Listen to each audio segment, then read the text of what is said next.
നമസ്കാരം, സുധീഷ് അമ്പശ്ശേരിയാണ് കേട്ടോ. ഞാനിപ്പോൾ ഉള്ളത് പാലക്കാട് ജില്ലയിലെ ഒറ്റപ്പാലം താലൂക്കിലെ പൂക്കോട്ടുകാവ് പഞ്ചായത്തിൽ മുന്നർക്കോട് സ്ഥിതി ചെയ്യുന്ന ചൊവ്വാക്കാവ് ഭഗവതി ക്ഷേത്രത്തിലാണ് കേട്ടോ.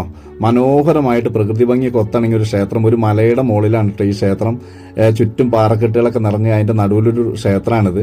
ഇത് ഭദ്രകാളി മുത്തിയായിട്ടാണ് ഇവിടെ പ്രതിഷ്ഠ. ഇങ്ങനത്തെ ക്ഷേത്രങ്ങൾ അധികം ഇല്ല. ഇവിടെ ഏത് അസുഖങ്ങൾക്ക് വേണ്ടി വന്ന് പ്രാർത്ഥിച്ചാലും അത് മാറും എന്നാണ് ഈ ഭക്തർ അവകാശപ്പെടുന്നത്. ദൂരത്തുനിന്നൊക്കെ ഒരുപാട് ആളുകൾ ഇവിടെ പ്രാർത്ഥനയും വഴിപാടുകളൊക്കെ ആയിട്ട് ഇവിടെ എത്തുന്നുണ്ട് കേട്ടോ. അത്രയും വിശ്വാസമാണ് ഈ ക്ഷേത്രത്തിൽ എല്ലാവർക്കും.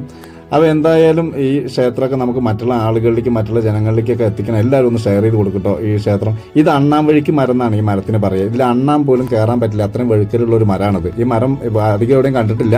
എവിടെയും കണ്ടിട്ടുണ്ടെങ്കിൽ എല്ലാവരും ഒന്ന് കമന്റ് ചെയ്യണം കേട്ടോ. അപ്പം ഞാനത് ഇത് റീൽസും ഷോർട്സും കൊണ്ട് മുഴുവൻ വീഡിയോ ഇതിൽ ഉൾക്കൊള്ളിക്കാൻ കഴിയില്ല. അപ്പോൾ ഇത് മാക്സിമം ഷെയർ ചെയ്യുന്നതിനോടൊപ്പം ഇത് ഫേസ്ബുക്കിൽ കാണുന്നവരാണെങ്കിൽ ഒന്ന് പേജ് ഫോളോ ചെയ്യുക, യൂട്യൂബിലാണെങ്കിൽ ഒന്ന് സബ്സ്ക്രൈബ് ചെയ്ത് കൊടുക്കുക. നമ്മുടെ അമ്പലങ്ങളൊക്കെ മറ്റുള്ള ആളുകളിലേക്ക്, മറ്റുള്ള ദേശങ്ങളിലേക്ക് എത്തട്ടെ. അപ്പോൾ എല്ലാവരും ഒന്ന് ഷെയർ ചെയ്ത് കൊടുക്കും. ഇതിൻ്റെ മുഴുവൻ വീഡിയോ നാളെ ഞാൻ ചെയ്യുന്നതായിരിക്കും കേട്ടോ. ഇത് അത്ര മനോഹരമായിട്ട്, ഇതൊക്കെ ശരിക്കും പാലക്കാട് ജില്ലയിലെ ആളുകൾ ഒരു പ്രാവശ്യമെങ്കിലും വന്ന് കാണേണ്ട ഒരു ക്ഷേത്രമാണ് കേട്ടോ.